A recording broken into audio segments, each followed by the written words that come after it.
Ini adalah episode kelima. Pada 4 episode sebelumnya, kita sudah menjawab 7 dari 10 argumen yang selama ini membuat kita yakin bahwa bumi berbentuk bola. Pada episode ini, kita akan membahas topik nomor 8, yaitu soal penerbangan keliling dunia akan tiba kembali di tempat yang sama, yang menimbulkan persepsi bahwa bumi ini berbentuk bola. Pada episode ini, juga dibahas soal Antartika dan bom nuklir kubah bumi, yang sangat berkaitan dengan penerbangan dan angkasa luar. Pertanyaan paling umum tentang flat earth adalah tentang penerbangan. Jika kita terbang dari barat ke timur, akan kembali ke tempat semula. Bagaimana ini bisa terjadi jika buminya datar? Pertanyaan umum kedua adalah, jika bumi ini datar, ujungnya apa? Apakah kita akan jatuh? Pertanyaan yang lebih mendasar sebenarnya adalah, dari mana asalnya peta bumi bola dan peta bumi datar itu?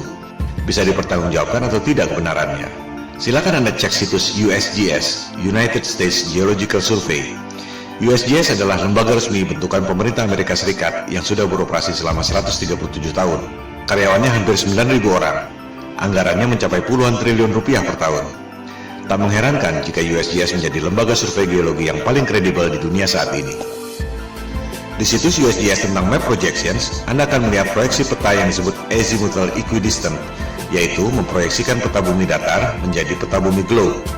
USGS mengatakan bahwa peta bumi datar yang diproyeksikan lewat Azimuthal Equidistant ini digunakan untuk membuat peta atlas nasional Amerika Serikat, untuk menentukan jarak penerbangan, serta untuk menentukan arah antena. Selanjutnya, USGS mengatakan bahwa logo PBB adalah peta bumi datar yang menjadi sumber Azimuthal Equidistant itu.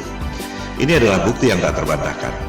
Pada referensi lain, di Wikipedia, diterangkan bahwa peta bumi datar yang diproyeksikan dengan metode Azimuthal Equidistant ini membuat berbagai jarak pada peta bumi bola menjadi benar secara proporsional. Artinya, peta yang sebenarnya adalah peta bumi datar itu. Disebut pula bahwa rumus matematika untuk pembuatan Azimuthal Equidistant ini pertama kali dikemukakan oleh seorang cendekiawan muslim bernama Al-Biruni yang hidup 1000 tahun lalu. Kita tak pernah mendengar nama Al-Biruni, tapi NASA tahu persis dan menamakan sebuah krater di bulan dengan nama Al-Biruni Crater untuk menghormati pencetus metode Azimuthal Equidistant itu. Jadi jelas sekali bahwa menurut USGS, peta bumi datar adalah dasar pembuatan peta bumi bola.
Yang mungkin Anda tidak perhatikan adalah horizon bumi selama Anda terbang.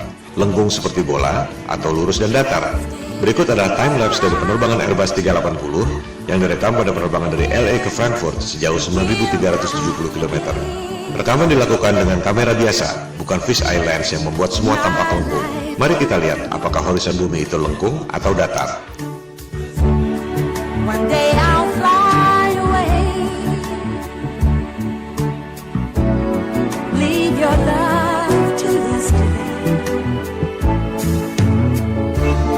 What more can your love do for me? When will love be through with me? Why live life from dream to dream and dread the day that dreaming ends?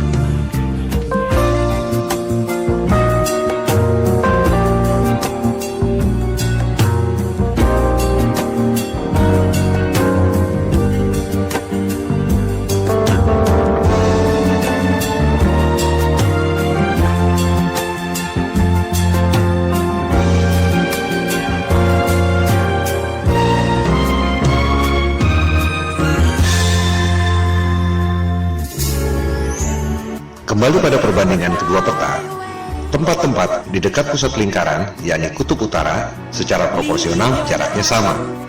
Semakin ke selatan, jaraknya semakin berbeda. Yang paling membedakan adalah Antartika. Kita akan membahasnya satu persatu. Pertama, jarak benua-benuanya dulu. Kita bisa membuktikannya dengan mudah lewat jalur penerbangan. Di selatan Khatulistiwa, yakni Australia, Amerika Selatan, dan Afrika Selatan, jalur penerbangannya tak masuk akal jika menggunakan peta globe, tapi masuk akal jika menggunakan peta flat earth. Anda bisa cek sendiri melalui berbagai situs yang menyediakan layanan tiket penerbangan. Kita ambil contoh satu jalur penerbangan di belahan selatan, dari Santiago, Chili di Amerika Selatan ke Johannesburg di Afrika Selatan. Jika kita ambil jarak lurus di peta globe, memakan waktu 12 jam penerbangan. Tapi, jika Anda cek di situs-situs tiket penerbangan, rute tersebut tidak ada. Dari Santiago, harus mampir dulu di Senegal, baru ke Johannesburg. Memakan waktu 19 jam penerbangan. Rute itu tampak tidak masuk akal. Tapi, jika menggunakan peta flat earth, menjadi sangat masuk akal karena merupakan garis lurus. Menarik bukan? Kita ambil jalur lain lagi di selatan. Dari Johannesburg, Afrika Selatan, ke Sydney di Australia Selatan.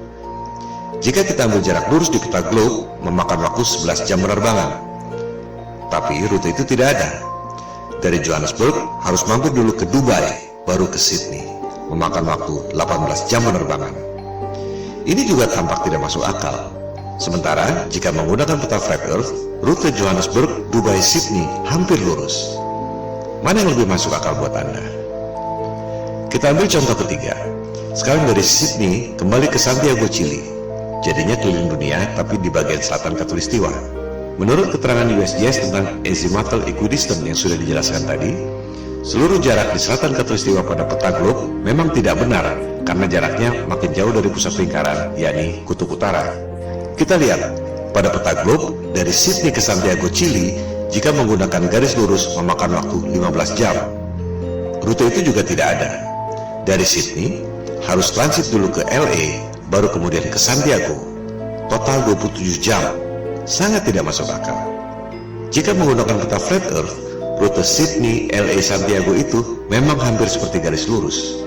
Mana yang lebih masuk akal buat Anda?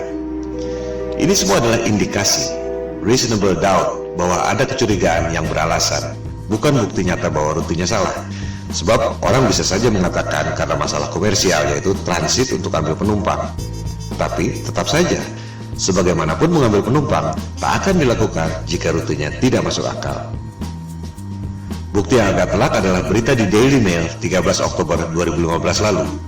Pada penerbangan China Airlines dari Bali ke LA, seorang wanita melahirkan di pesawat pada ketinggian 30.000 kaki atau 9,2 km. Pesawat terpaksa melakukan pendaratan emergency di Alaska.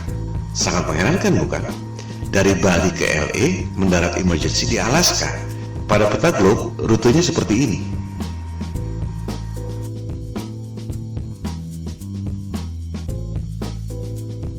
Pada peta bumi datar, rute Bali LA mendarat di Alaska adalah seperti ini. Mana yang lebih masuk akal buat Anda? Perbedaan utama antara peta globe dan peta bumi datar adalah di bagian selatan. Pada peta globe, di selatan Khatulistiwa semakin mengecil dan Antartika adalah sebuah benua. Pada peta bumi datar, di selatan Khatulistiwa semakin membesar dan Antartika adalah lingkaran yang mengelilingi bumi datar. Kunci pembedanya adalah Antartika, sebuah kawasan misterius yang memang sejak zaman dulu jarang dikunjungi orang. Bukan hanya karena dingin dan ombak yang ganas, melainkan juga karena sistem navigasi, termasuk kompas, tidak berjalan dengan baik di Antartika. Tercatat Vasco da Gama, penjelajah asal Portugis yang dalam tanda petik menemukan Maluku dan Timur Timur di abad ke-16. Namun upayanya gagal karena cuaca buruk terus-menerus dan jarum kompas tidak menentu. Suatu hal yang wajar mengingat jaraknya jauh dari pusat lingkaran bumi, yakni kutub utara, yang merupakan medan magnet yang menarik jarum kompas ke arah utara.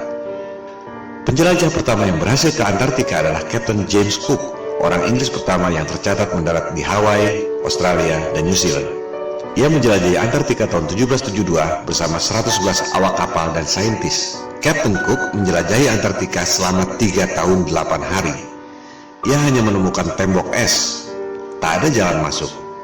Selama 3 tahun 8 hari itu, tercatat ia menjelajahi 60.000 km tembok es Antartika. Angka itu juga sangat menarik. 60.000 km adalah 1,5 kali panjang ekuator bumi. Ia sudah menempuh jarak 1,5 kali keliling dunia dan hanya menemukan tembok es Antartika. Dari jurnal catatan Captain Cook, rute 60.000 km pada peta globe adalah seperti ini.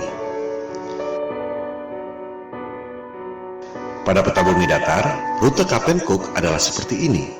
Ia benar-benar keliling di ujung dunia, tembok es Antartika yang mengelilingi bumi datar. Catatan Captain Cook ini sebenarnya bukti yang otentik bahwa peta globe adalah bohong.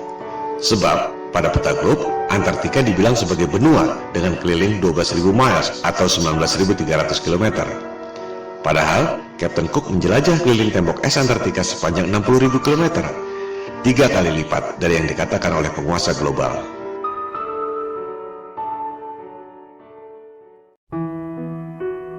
Tokoh paling penting dalam penjelajahan Antartika adalah Admiral Richard E. Byrd.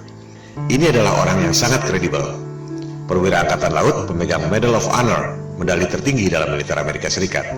Ia tercatat sebagai orang pertama yang terbang ke kedua kutub, kutub utara dan kutub selatan. Byrd tercatat sebagai admiral termuda dalam sejarah militer Amerika Serikat. Ia diangkat sebagai admiral pada usia 41 tahun. Admiral Byrd pertama kali menjelajah Antartika tahun 1928-1930 dengan 2 kapal laut dan 3 pesawat udara. Byrd kembali menjelajah Antartika tahun 1934. Yang kedua kali itu, ia sendirian, 5 bulan di Antartika. Penjelajahan Antartika ketiga dilakukan tahun 1939-1940, di mana Admiral Byrd ditugaskan oleh pemerintah Amerika Serikat. Yang paling fenomenal adalah penjelajahan keempat, tahun 1946-1947, setelah Perang Dunia Kedua yang terkenal dengan nama Operation High Jump. Admiral Byrd ke Antartika membawa pasukan militer lengkap, 13 kapal laut, termasuk kapal induk, dan 29 pesawat terbang, termasuk helikopter. Ekspedisi Antartika terbesar sepanjang sejarah umat manusia sampai sekarang. Operation High Jump menimbulkan banyak pertanyaan dan spekulasi. Untuk apa membawa pasukan sebanyak itu? Ancaman apa yang mereka khawatirkan sampai harus membawa pasukan sebesar itu? Tujuan yang sesungguhnya tidak terungkap sampai sekarang. Sebagai perwira militer, Admiral Byrd tutup mulut, tak banyak bicara soal itu. Dokumentasi Operation High Jump sempat beredar. Terlihat Admiral Byrd menemukan wilayah di Antartika yang sama sekali tidak ditutupi salju, yang sangat memungkinkan adanya kehidupan.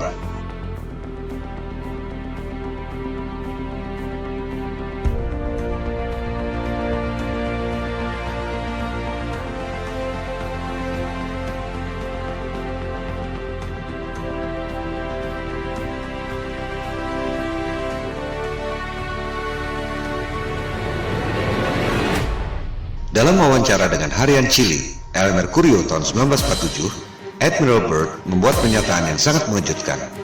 Ia mengatakan, Amerika Serikat perlu mengambil tindakan defensif terhadap serangan udara musuh yang datang dari kutub. Musuh yang mana? Mengapa dari kutub? Teka-teki yang tak terjawab sampai sekarang. Ekspedisi kelima Admiral Byrd ke Antartika dilakukan tahun 1956-1957, dikenal dengan nama Operation Deep Freeze, untuk membangun 3 pangkalan militer di Antartika. Berikut ada cuplikan wawancara TV yang langka dari Admiral Byrd tahun 1957. A television journal of the important issues of the hour. Our very distinguished guest for this evening is Admiral Richard E. Byrd. I must say that Admiral Byrd, our guest tonight, is not only our greatest living explorer, but he's been an inspiration to countless Americans. Admiral Byrd, you've been to both the North Pole and the South Pole. Is there any unexplored land left on this Earth? But strangely enough, there's left in the world today an area as big as the United States that's never been seen by a human being. And that's beyond the pole on the other side of the South Pole.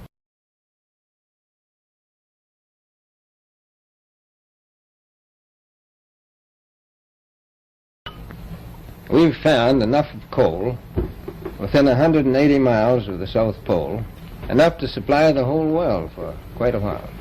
So we think there's oil there, and there's evidence, probably uranium there. Ada 3 hal yang sangat penting yang perlu dicatat dari pernyataan otentik Admiral Byrd. Pertama, Antartika kaya sumber daya alam. Ada batu bara, minyak, dan kemungkinan uranium. Kedua, ada wilayah sebesar Amerika Serikat yang belum pernah dilihat oleh manusia. Letaknya melampaui atau di belahan lain Antartika. Ketiga, dari clipping koran di Chili tahun 1947 setelah Operation High Jump, dikatakan ada kemungkinan serangan udara musuh yang datang dari Antartika. Ketiga hal ini adalah teka-teki yang luar biasa. Pertama, dunia pertambangan, dimanapun ada sumber daya, pasti akan disambangi dan digali. Selama ada nilai ekonomi, menghasilkan keuntungan, perusahaan pasti berebut. Udara dingin sama sekali bukan hambatan. Di Kutub Utara, kita tahu ada banyak perusahaan tambang yang beroperasi. Australia misalnya, yang berada di belahan bumi selatan, memiliki pertambangan di Kutub Utara, tapi tidak di Antartika. Tak ada satupun perusahaan pertambangan yang menggali sumber daya di sana. Padahal jelas-jelas Admiral Byrd mengatakan ada sumber batu bara yang cukup untuk memasok seluruh dunia selama beberapa tahun. Byrd checks position by the sun compass. The glacier signals the South Pole itself. Here, Byrd drops the flags of the United Nations, carefully boxed, a symbol of America's goodwill to all nations. Coal, a mountain of coal. Byrd later declares Antarctic mines, if once tapped, could supply the world's coal needs for centuries.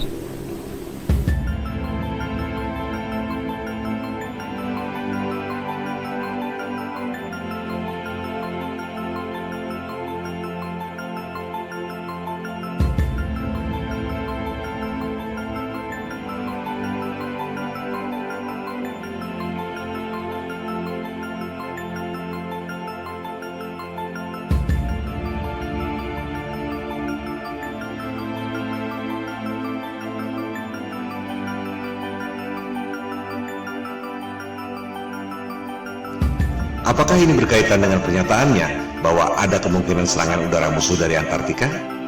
Musuh yang mana? Byrd menyimpan rahasia ini bersama para elit global.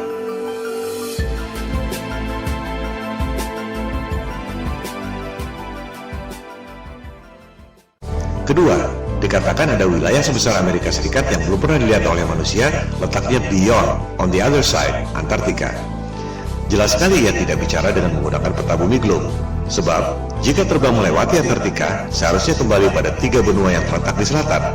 Apakah Australia, Amerika Selatan, atau Afrika Selatan? Tapi Byrd mengatakan, jika kita terbang melewati Antartika, justru sampai ke benua lain yang belum pernah dilihat oleh manusia. Tak mungkin jika menggunakan peta globe. Sekali lagi, Admiral Byrd adalah tokoh yang kredibel. Admiral termuda sepanjang sejarah militer Amerika Serikat, pemegang Medal of Honor. Dan kita semua melihat dan mendengar sendiri dari mulutnya, bukan berita hoax atau salah terjemahan. Artinya, informasi ini adalah data yang kredibel, bahwa jika kita melewati Antartika, kita akan menemukan dunia lain, benua yang belum terpetakan. Pada peta bumi datar, yang dipetakan memang hanya sebatas tembok es Antartika yang mengelilingi bumi datar. Tak ada yang tahu apa yang ada di seberang tembok es itu. Kebanyakan orang berpikir bahwa di tembok es itu ada kubah celestial yang tidak kelihatan. Tapi, menurut Byrd, masih ada benua lain di seberang sana. Apakah ini berkaitan dengan pernyataannya tentang ancaman serangan udara musuh dari belahan Antartika? Yang sangat menarik, di Library of Congress, Perpustakaan Kongres Amerika Serikat, Anda dapat menemukan peta seperti ini. Peta itu ditemukan di sebuah kuil di Jepang yang dibuat sekitar 1000 tahun lalu. Kita lihat, yang bulat di tengah itu adalah peta bumi datar, yang juga merupakan logo PBB. Lingkaran putih adalah tembok es Antartika. Di bagian luarnya ada lusinan benua-benua sebesar Amerika. Apakah ini yang dimaksud oleh Admiral Byrd? Kalaupun benar, apakah benua-benua itu ada penghuninya? Manusia atau bukan? Itukah yang dimaksud Byrd sebagai kemungkinan serangan udara musuh dari belahan Antartika? Jangankan pergi ke bulan, Mars, atau Jupiter. Di belahan selatan bumi saja masih banyak yang tidak kita ketahui.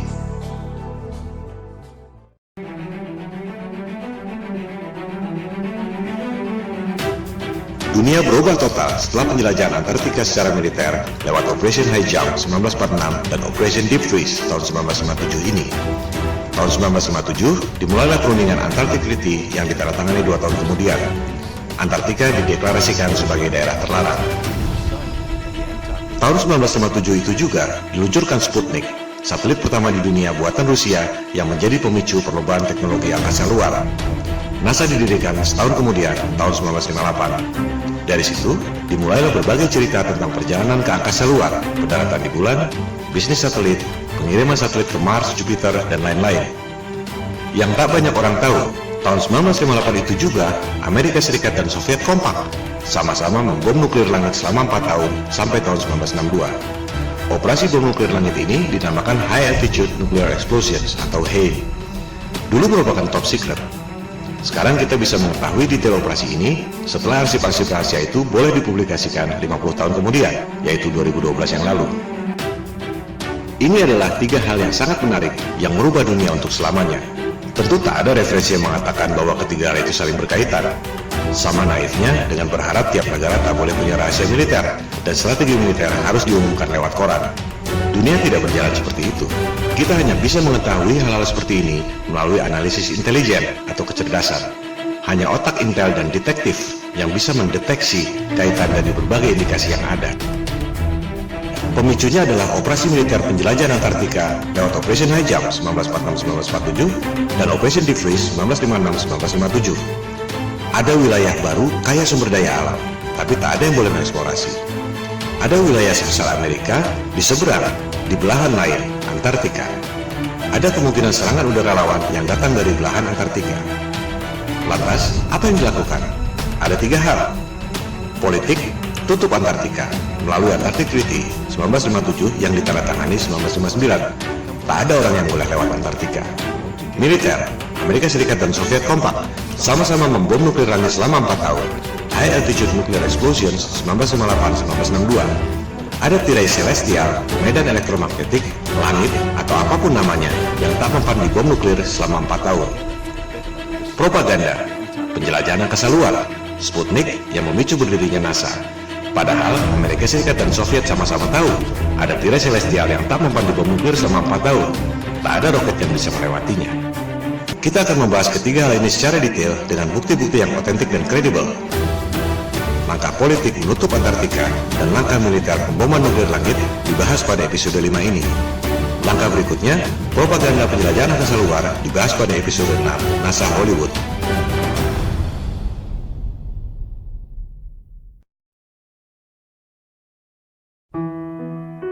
Kita mulai dengan langkah politik, menutup Antartika dari seluruh warga dunia lewat Antarctic Treaty 1959. Antartika berada di bawah pengawasan 12 negara, yaitu Amerika Serikat, Soviet atau Rusia sekarang, Inggris, Prancis, Jepang, Belgia, Norwegia, dan 5 negara di belahan paling selatan dunia, Australia, New Zealand, Argentina, Chili, dan Afrika Selatan.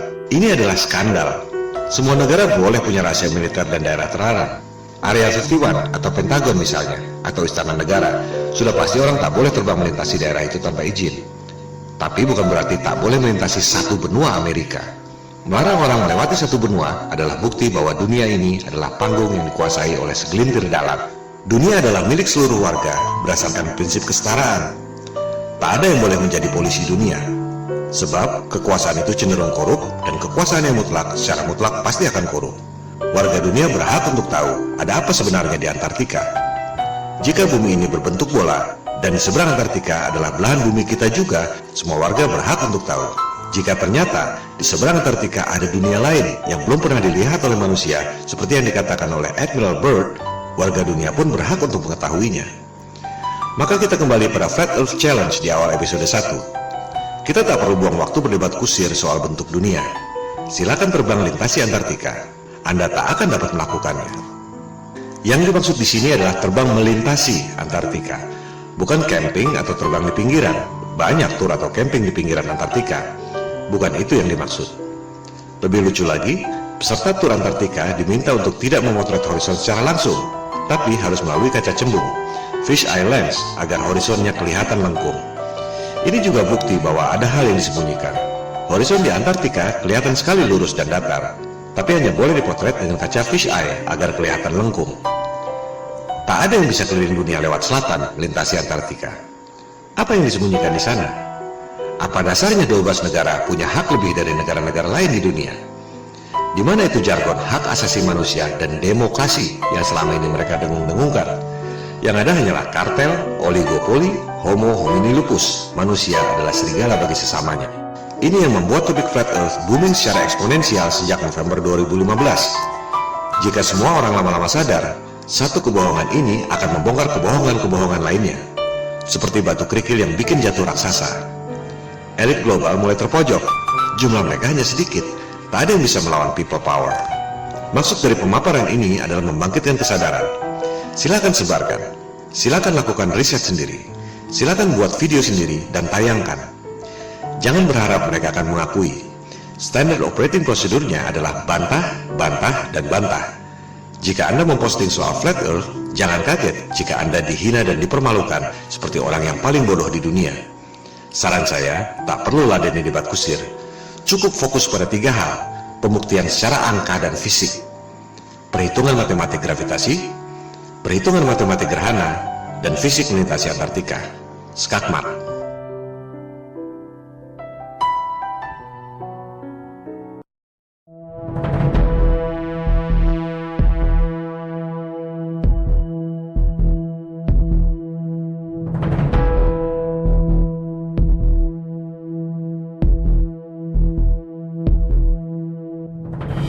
Di luar kisah-kisah drama Perang Dingin, Amerika Serikat dan Uni Soviet sebenarnya kompak melakukan operasi militer gabungan.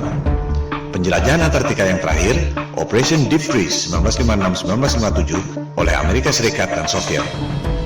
Tak lama kemudian, di tahun 1957 itu juga, Soviet meluncurkan satelit pertama di dunia, yakni Sputnik. Fungsi Sputnik sebagai satelit bisa dibilang tak ada apa-apanya. Sebuah bola dengan diameter 58 cm dan hanya membunyikan sinyal yang tak penting. Yang signifikan adalah roketnya. Itu adalah kali pertama manusia bisa mengirim roket sampai ketinggian 577 km. Lebih dari setengah pulau Jawa ke angkasa.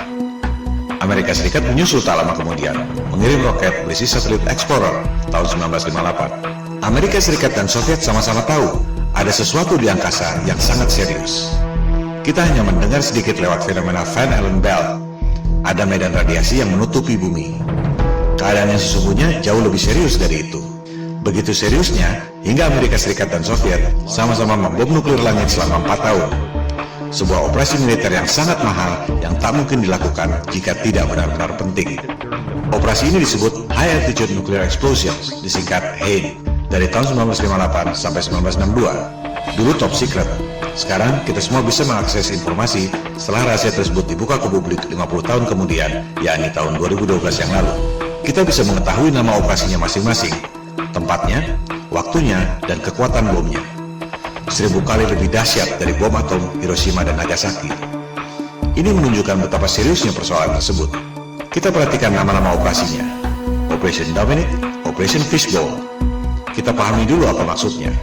Melalui teknologi roket yang bisa mencapai ketinggian 577 km, Amerika Serikat dan Soviet sama-sama tahu bahwa ada tirai alias kubah celestial yang menutupi bumi. Kubah yang tidak kelihatan, tapi memiliki radiasi yang mematikan. Seperti perisai elektromagnetik dalam film Star Trek. Bahkan disebut impenetrable, tak dapat dilewati. Sungguh mengherankan, orang sampai sekarang masih percaya bisa pergi ke angkasa luar. Padahal jelas-jelas disebut ada perisai alami yang tak dapat ditembus. Ini yang dulu dikatakan oleh Ibnu Sina 1000 tahun yang lalu sebagai solid but transparent spheres, dan yang dikatakan oleh Nikola Tesla 100 tahun lalu sebagai celestial spheres. Untuk mudahnya, kita sebut saja kubah celestial atau kubah bumi. Elit global merasa kita ini seperti ikan dalam akuarium. Mereka mau menghancurkan akuarium itu dengan bom nuklir. Oleh sebab itu, operasinya disebut Operation Fishbowl.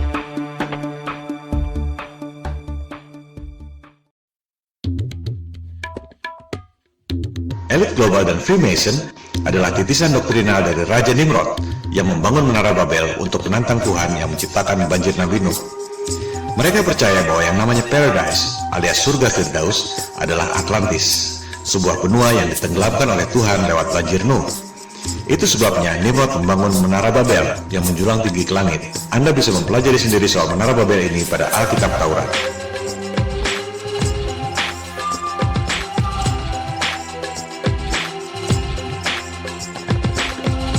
Elit global melakukan hal yang sama, Operation Fishbowl, menghancurkan akuarium alias kubah celestial yang menutupi bumi dengan menggunakan bom nuklir. Persis seperti Raja Nimrod membangun menara Babel menjulang tinggi ke angkasa untuk menantang Tuhan. Oleh sebab itu, operasi bom nuklir kubah bumi ini disebut Operation Dominic alias Operasi Tuhan. Menghancurkan akuarium kubah bumi alias Operation Fishbowl, mereka menggunakan bom nuklir yang dinamakan Thor, palu godam dewa pagan untuk memukul kubah bumi buatan Tuhan. Terakhir beredar rekaman video Operation Fishbowl tahun 1962 yang sudah boleh diakses publik setelah kadaluarsa 50 tahun. Mari kita saksikan. Anda tak akan pernah melihat hal seperti ini lagi dalam hidup Anda.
Amerika Serikat dan Soviet sama-sama membom nuklir selama 4 tahun, 1958-1962. Kubah celestial tak dapat ditembus. Amerika Serikat dan Soviet sama-sama tahu tak ada yang bisa pergi ke angkasa luar. Perlombaan angkasa luar, termasuk perjalanan ke bulan, adalah sandiwara, bisnis hoax, di mana elit global mendapat keuntungan yang luar biasa dari anggaran negara. Soviet bangkrut, dolar inflasi, rupiah kita lebih hancur lagi. Elit global tak akan mengakui ini. Mereka lebih baik membunuh daripada mengakui bahwa mereka bohong soal angkasa luar. Tak akan ada resolusi damai. Yang ada ialah people power. Mosi tidak percaya pada penguasa global yang membuat bangkrut semua negara di dunia lewat hutang-hutang dan financial engineering. Tentang space program yang dilakukan oleh Amerika Serikat, Rusia, China, dan lain-lain akan kita bahas pada episode ke-6 NASA Hollywood. Sementara kita tutup episode ke-5 yang membahas argumen ke-8 bumi bola. Penerbangan keliling dunia dari barat ke timur atau sebaliknya tidak membuktikan bahwa bumi ini berbentuk bola. Sebab perjalanan tersebut sebenarnya adalah seperti jangka yang mengelilingi pusat lingkaran, yakni kutub utara pada bumi datar. Sebaliknya, rute Bali LA yang terpaksa mendarat darurat di Alaska karena wanita melahirkan tak akan terjadi jika buminya berbentuk bola. Rute tersebut hanya mungkin terjadi jika menggunakan peta bumi datar.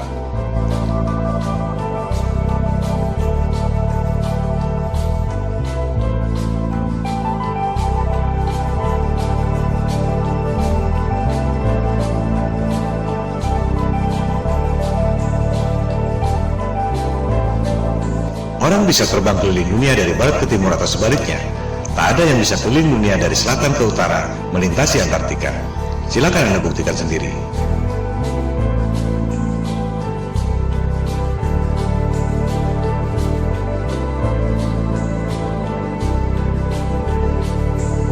Hal ini membuktikan ada rahasia yang disembunyikan di Antartika.